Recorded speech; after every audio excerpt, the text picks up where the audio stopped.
Пайғамбар саллаллаху алейхи уассалам өмірінде бір-ақ рет қажылық жасады.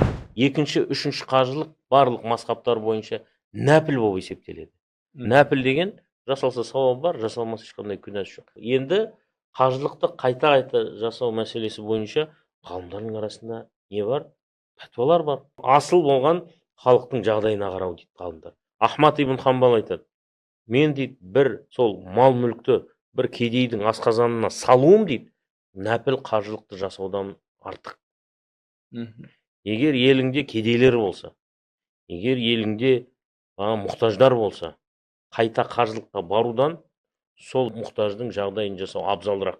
Бұл Ахмад ибн Хамбалдың, біздің мазхабтың, тіпті мен сізге айтайын, сол елдің бас муфтиі. Оны да постында жаздым. Абдулазиз ибн Баз деген муфтиі болды Сауд Арабияның. Сол кісі айтады: елдегі жағдайға қарау керек.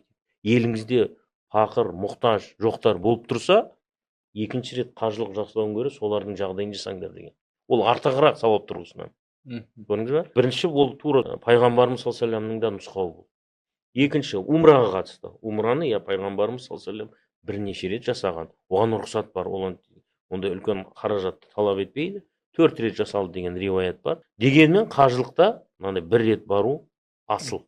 Бұл негіз болып есептеледі. Егер жағдайымыз өте мықты болып, елімізде мұқтаж жан болмаса, ауырып жатып, отаға ақша жинап жатқан біреулер болмаса, осындай мұқтаж жандар болмаса, әрине бара берсін. Ол кезде қандай проблема